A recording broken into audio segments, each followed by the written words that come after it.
All right, so let's take a couple minutes and talk about the chemicals that are part of everyday diets, like Yeah, MSG and aspartame. yeah. What are they, and what do they do to the body? Yeah, unfortunately, we've come into this level of life now thinking that we can control nature and make it better by using science and all these different chemicals and products and things to accent our life.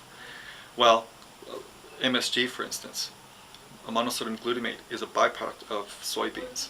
And the way they make it and why they do it is to enhance food's flavorings and its ability to stay stable and get rid of things like the oxidative process.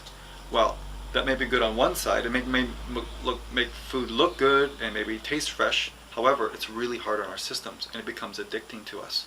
So for instance, you'll start finding MSG in things like Tim Hortons coffee or McDonald's coffees or Starbucks coffees or companies that are making really pretty much anything. You go to most restaurants that are any Asian foods, they typically add these ingredients in there, not only to help preserve things, but also because they know if you keep eating them, you'll have more of an addictive response to it. And you'll keep coming back. Even though it's not healthy for you, you have to have it. So that's one of the reasons why. So if you start reading the labels, start noticing MSG or natural flavorings or things like the word accent, it's related to this ingredient, which is very difficult for us to process, and again, it keeps us hooked on going back to eating these things. And speaking about things like aspartame and fake sugars, these are really, really hard on our bodies. These are typically used and created for rat poisons and things like that. They're really horrible for us. So as an example, aspartame, I'll give a quick story. I did some traveling in Southeast Asia, and I got a chance to meet a lot of the men in the Gulf War when they were on leave in Thailand. So I was traveling around, met these guys, talking to them, and tell me some stories.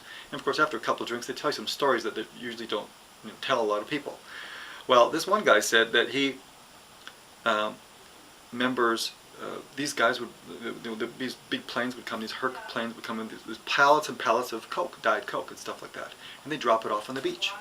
And of course it's 110, 120 in the shade in Kuwait on the beach, right in the Gulf. And these guys would run over and grab a can of Coke, and they gulp down a can of Coke, Diet Coke, and they'd fall dead on the beach, just like that. Because aspartame at a certain temperature in the body will start to produce methane gas for the brain. So these are the kind of things that start happening in our systems, and we're taking all these weird chemicals.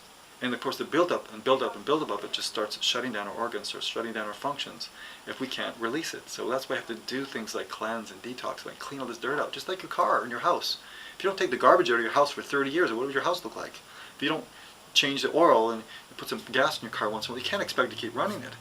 We can't keep eating these things which are not normal, not part of our natural food chain, and not think we're going to get repercussions. It's going to come. It's not when, or so it's not if, it's when.